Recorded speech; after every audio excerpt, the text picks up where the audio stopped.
intelectual burro ou isso é apenas uma falha de caráter? Não, é claro, a atividade intelectual ela pressupõe a possibilidade de ser correto no sentido científico, no sentido meditativo e não sê-lo. Porque eu sou de filosofia, muita gente diz, a filosofia ajuda a pensar. Eu digo, não necessariamente. Pensar é um atributo atávico da espécie. Sim. Não precisa ser ensinado. Segundo, não, mas é que a filosofia ensina a pensar certo. Eu digo, não necessariamente. Né? Há muitos modos dentro da filosofia que induzem ao equívoco, né? E que propositadamente driblam, né, aquilo que as pessoas estão entendendo, que é uma forma de prestidigitação mental. Né? Portanto, é possível fazê-lo. Num país como o nosso, em que há uma admiração muito grande por quem fala bem, como se falar bem fosse sinal de inteligência, né? É claro que é fácil você também dar esse passo. Não, não é isso. É que a filosofia ensina a pensar melhor e de modo mais livre. Falei, não. O nazismo também tem seus filósofos. Teve e tem. O fascismo teve e tem seus filósofos. Sim. Nesse sentido, né, imaginar que um intelectual, seja na área de filosofia, seja no campo das ciências, né, da pesquisa pura, seja o que for, que não necessariamente essa pessoa tem a possibilidade de ser parvo, né, ou parva, é muito estranho. Sim, é possível. Eu, em vários momentos da minha atividade, quando eu olho para trás e vejo alguns tempos, ou me ouço, né, em algumas situações daquilo que falava, né, o mundo digital favoreceu muito a gente poder se ouvir de novo. Os registros são todos lá, como é que né? eu dei esse passo, ou esse caminho, né? Ele não deveria ter, olhando alguns momentos, situações em que, né, eu nunca me esqueço de uma circunstância que jamais eu repeti, falta, claro, ali de experiência, depois de muito tempo, em que para especificar numa conversa numa sala o que era uma coisa fofa, porque eu estava dando exemplo de coisas que você não consegue entender intelectualmente. Ou você tem o experimento, por exemplo, eu não consigo ensinar para você o gosto de uma laranja. Tá. Certo? Você dirá, não, mas é parecido com o quê? Certo? Ou tem a experiência empírica, né, concreta, e aí é uma redundância, mas é necessário, ou não tem como. E eu fui explicar o que é uma coisa fofa. Né? Ou você faz o gesto, ou você entrega, mas o gesto não especifica. E ao fazê-lo, eu segurei no braço de uma pessoa que estava à minha frente. Por exemplo, né, você tem um braço fofo. Pega na barriga da pessoa. Isso. Você é fofo. Mas foi absolutamente... Era a primeira pessoa que estava na minha frente. Não havia nenhuma intenção. Aquilo produziu nela um desconforto tão grande. Era alguém com quem eu tinha, na pessoa. Né, porque eu não tinha notado que ela tinha mais obesidade até, né, do que ela admitia para ela mesma, ou para ele mesmo, no caso. Né? E aquilo ofendeu a pessoa. Soou como se você tivesse dizendo... Aquilo a ofendeu. Aquilo, da minha parte, foi uma desatenção. Né, eu não ter prestado atenção. Porque se poderia dizer assim, eu não notei que você era gordo.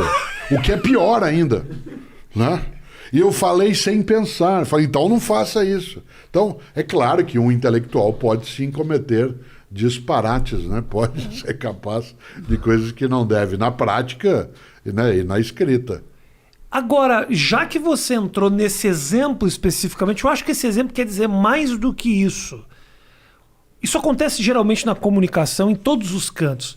Você fala algo sem a intenção da ofensa, aquilo... Eu já entrei no modo Cortella de verbalizar. Ofensa. Isso. E essa pessoa... Você não tem o intuito de ofender. Essa pessoa se ofende. Como é que você faz para controlar isso? Porque, por exemplo, você não é culpado dessa pessoa ter os seus traumas, de ela ter sua vivência, de ela absorver aquela informação de maneira que a agrida. Você não tem responsabilidade sobre isso, sobre nenhuma no teu gesto. Isso acontece geralmente na comunicação. Quando eu faço um comentário, uma piada, uma conversa no casal que briga, eu não quis dizer isso. Aí daqui a pouco essa pessoa se ofende porque ela tem, né, um background, ela tem informações que faz com que ela assuma uma interpretação. E eu sou obrigado agora a abraçar essa responsabilidade e me pedir desculpa. Não, mas você que se comunica, e eu também, em público, portanto, é diferente de uma conversa. Mas acontece nas conversas também. Claro, também. Mas na conversa você normalmente consegue refazer, porque você vai ter uma convivência com a pessoa, Sim. em tese que você vai, né, reatar, né, juntar os caquinhos Sim. e colá-los outra vez. Você não tem que se subordinar a isso, mas tem que levar em conta.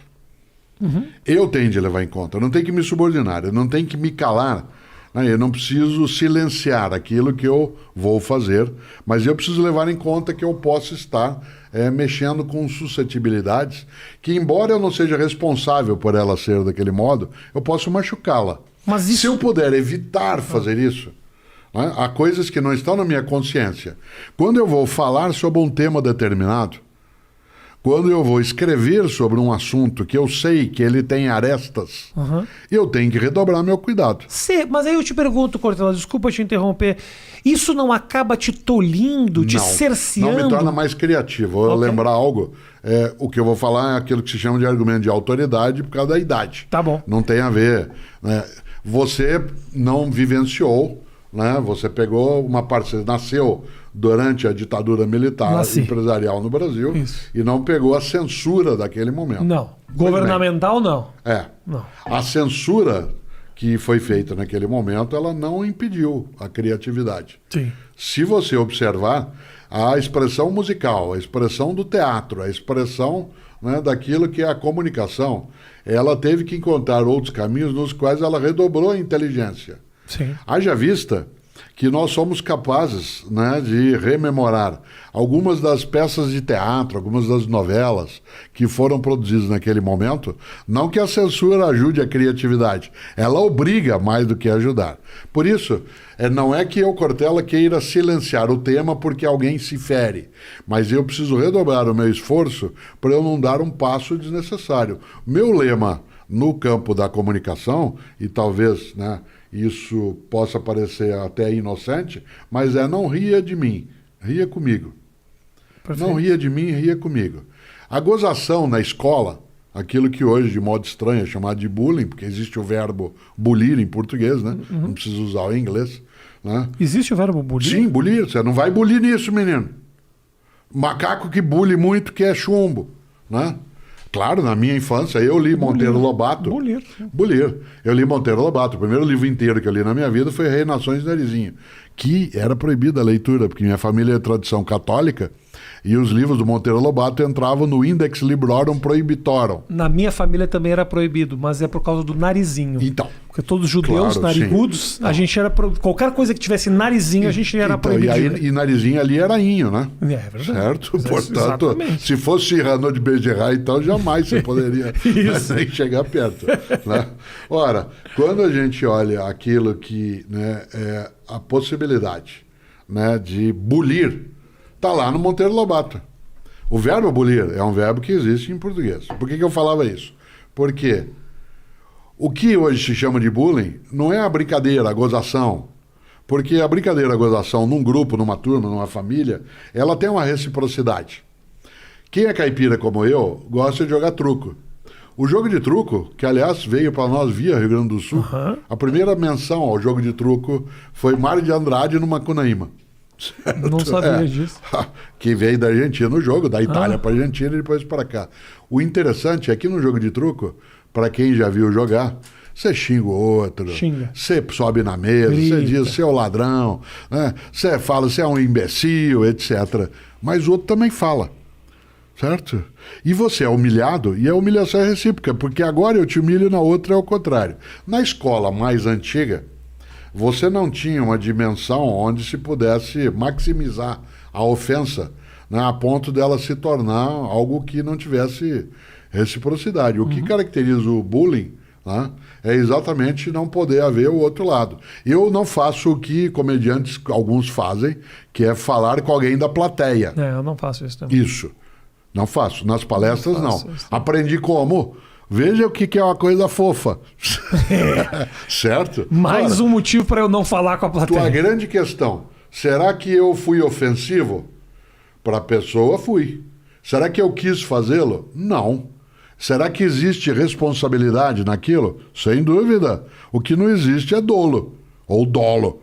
Existe culpa. A sua intenção não era de ferir. Não era, mas machucou. Né? A frase vai doer mais em mim do que em você, né? Até, como se diz no Rio Grande, até pai e mãe já falaram isso um dia. Certo? Então, esta ideia, né, de uma cautela é muito diferente de uma anulação, né, da minha forma de comunicação, né? O politicamente correto, ele funciona, né, muito mais por algo que um dia, eu gosto de citar isso, o Lenin tem um texto, né, o Vladimir Ilyich Ulyanov, o Lenin tem um texto sobre a teoria da curvatura da vara. Quando você pega uma vareta, né, e você apende para um lado, quando você solta, ela vai para o outro lado. Ela demora algum tempo para a obtenção de um equilíbrio, quando essa vareta é mexida. E nós, hoje, com o politicamente correto, a gente foi por um extremo. E nós estamos equilibrando um pouco o modo de comunicação, né? Algumas das coisas que eu falava há algum tempo, numa coisa que produziam até riso, numa palestra, eu recuei. Não porque eu queira me censurar, eu falei que eu sou capaz de inventar outra coisa, como faço, né, que não chateie, né, nenhuma pessoa. Não há como eu impedir que alguém absorva, né, algo do modo próprio. A frase antiga, Milor Fernandes dizia, o problema da idiosincrasia é que não tem um especialista para cuidá-la. Sim, certo? Claro. Então, lá, não tem como lidar com o idiosincrático, mas que a gente precisa tomar cautela, quem está com comunicação, sem dúvida. Eu concordo. É que eu também vejo, Cortella, que a gente também, enquanto comunicador, tem um pouco a responsabilidade da provocação, às vezes, também. Então. De passar por algo que eu acho que pode até te incomodar. Lide você também com isso, né? Porque senão a gente não chega... Às vezes, realmente, tem a vareta, ela exagera para aquele lado, tanto no politicamente correto, como na provocação. Sim, claro. A vareta, ela vai longe mesmo. Eu acho que... Mas são atividades de comunicação diversas, né? Faz parte um pouco da tua atividade, Claro. a iconoclastia, Claro. né? A demolição dos ídolos, né? É difícil a gente lidar com algo desde a origem, né, em que o humor não tem a tarefa, né, de, como lembrava o Gil Vicente, castiga-te ridendo mores, né? Você mexe com os costumes rindo. Então, é muito diverso. Claro. Algo que está como possibilidade na tua ação. A Cláudia, com quem eu sou casado, ela é gestora de teatro, portanto ela está habituada, ela diz sempre que um espetáculo de teatro é uma mentira combinada, né? Eu vou para lá como espectador sabendo que ali as coisas parecerão verdadeiras e você que está no palco faz a mesma coisa, certo? Sim. Quando você conta uma das tuas histórias no teu espetáculo, né, daquilo que aconteceu na tua casa, com a tua mulher, com o teu filho, com a ex-mulher, com o ex-filho, seja lá o que for... Nenhum de nós ali imagina que aquilo é 100% coincidente. Hoje em dia nós estamos vivendo um momento muito complicado, porque muitas vezes não é só aquele que me assiste ali na minha frente. Às vezes essa informação sai daquele lugar e printa no jornal. Isso. E aí é um lugar que não estou num ambiente de desconstrução, que é o palco. Eu estou printado na página da revista Veja. Aí realmente, até eu mesmo às vezes leio e falo, que absurdo esse negócio. Por isso que o Manuel de Barros dizia, no que eu escrevo eu não minto 10%, o resto eu invento. Né? Então essa mentira combinada, ela favorece um pouco mais a tua atividade. Claro. Né? Não que eu não o faça, isto é, também fazer palestra ou escrever livro é contar história. Claro. Né? É contar história, mas essa história ela não tem tanta intenção de produzir o desconforto que o humor pode fazer. Né? Se você, por exemplo, naquilo que faz, ou outros homens e mulheres que fazem a mesma atividade, eles não incomodassem, né, ficaria... Né, eu sou capaz de fazer uma palestra inteirinha durante anos sem usar palavrão algum, e sou capaz de bater palma para o meu amigo Clóvis de Barros Filho, com quem você já conversou, que coloca o palavrão de um modo inacreditável. Né? Eu sou capaz de ser politicamente incorreto contra o politicamente correto, como o Pondé faz em vários momentos, né? E sou capaz de, usando a elegância do Karnal, com quem você já conversou, né, dar um passo em que ele é de um sarcasmo brutal. Eu posso dar esses passos. É uma questão de escolha. Espera-se de alguém como Clóvis uma sinceridade e uma autenticidade que, se o palavrão não vier, a gente se chateia, certo? Portanto, né, é diferente o modo, né, de presença.